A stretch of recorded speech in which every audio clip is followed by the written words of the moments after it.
Hi, welcome to cinema మనిషి. ఈ వీడియోలో బచ్చలమల్లి మూవీ రివ్యూ ఏంటో చూసేద్దాం. అల్లరి నరేష్ కోసం ఈ మూవీ చూడొచ్చు భయ్య. అంతకు మించి చెప్పుకోవడానికి ఏమీ లేదు.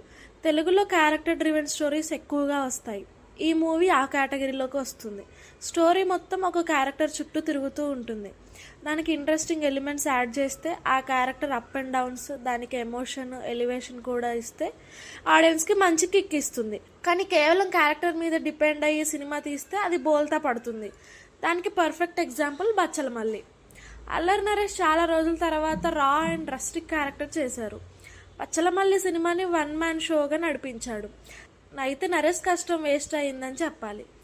నరేష్ యాక్టింగ్కి పేరు పెట్టే పనే లేదు. బచ్చలమల్లి క్యారెక్టర్లో ఒదిగిపోయాడు. Body language, dialogue delivery, fights, ఇలా ప్రతి కేటగిరీ చింపి ఆరేసాడు. కానీ ఆ క్యారెక్టర్ని ముందుకు నడిపే స్టోరీ, స్క్రీన్ ప్లే లేకపోతే ఎంత కష్టపడ్డా వేస్ట్ అయిపోతుంది. అది ఈ మూవీ విషయంలో జరిగింది. ఇక ఈ సినిమా స్టోరీ విషయానికి వస్తే, తన తండ్రి రెండో పెళ్లి చేసుకోవడంతో తన మీద కోపంతో చిన్నప్పుడే మూర్ఖత్వం కారణంగా చదువుకి దూరమైన మళ్ళీ మందు, సిగరెట్, అమ్మాయిలకి బానిస అవుతాడు. తన మూర్ఖత్వం హై లెవెల్కి పెరుగుతుంది. అలాంటి టైంలో కావేరిని చూసి ఇష్టపడతాడు. కావేరి కోసం అన్నీ వదిలేసి బిజినెస్ మొదలు పెడతాడు. కానీ తన మూర్ఖత్వం కారణంగా మళ్ళీ మొదటికి వస్తాడు. చివరికి తన మూర్ఖత్వం వల్ల బచ్చలమల్లి తన జీవితంలో ఏం కోల్పోయాడు, చివరికి ఏమయ్యాడు అనేది స్టోరీ.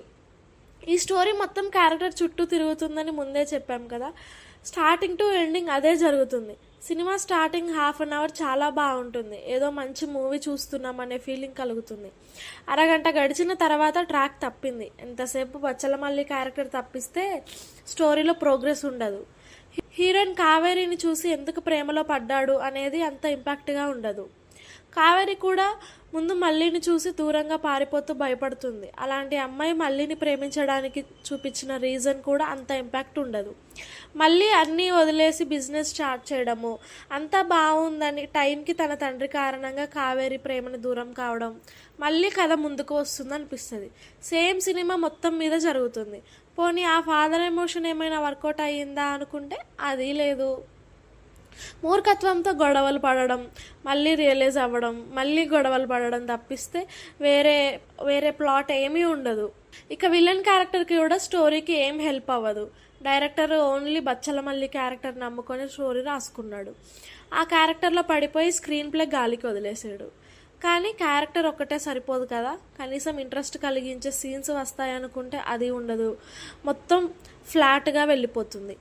ఇక పర్ఫార్మెన్స్ విషయానికి వస్తే బచ్చలమల్లిగా నరేష్ ఇరగదీశాడు. నరేష్ కోసం ఈ సినిమా చూడొచ్చు. ఇక హీరోయిన్ అమృత అయ్యర్ ఉన్నంతలో ఓకే. హీరోయిన్ తల్లిగా చేసిన రోహిణి పర్వాలేదు. హీరో ఫాదర్గా చేసిన బలగం జయరాజ్ కూడా ఓకే. హీరోయిన్ ఫాదర్గా చేసిన రావు రమేష్ ఉన్నంతలో కొంచెం ఇంపాక్ట్ ఉన్న క్యారెక్టర్లో చేశాడు. హరితేజ, ప్రవీణ్ క్యారెక్టర్లు కథకి బాగా హెల్ప్ అయ్యాయి. డైరెక్టర్ ఈ క్యారెక్టర్లను బాగా ప్రజెంట్ చేశాడు. వీళ్ళు చేసే కామెడీ కూడా అక్కడక్కడ నవ్విస్తుంది. హీరో బ్యాచ్లో ఉన్న వైవా హర్ష, ప్రసాద్ బెహ్రా బాగానే చేశారు. విలన్ క్యారెక్టర్ చేసిన కన్నడ యాక్టర్ అచ్యుత్ కుమార్ తనకి అలవాటైన యాక్టింగ్ చేసుకుంటూ వెళ్ళిపోయాడు. మళ్ళీ సవతి తమ్ముడిగా చేసిన అంకిత్ కూడా బాగానే చేశాడు. ఇక మిగతా క్యారెక్టర్లు స్టోరీతో పాటు వెళ్ళిపోతాయి. ఇక టెక్నికల్గా చూస్తే ప్రొడక్షన్ వాల్యూస్ బాగానే ఉన్నాయి. Music director Vishal Chandrashekhar songs okay. Second హాఫ్లో వచ్చే సాంగ్ డిఫరెంట్గా ఉంది. బీజిఎం కూడా కొన్ని చోట్ల లౌడ్గా అనిపించింది.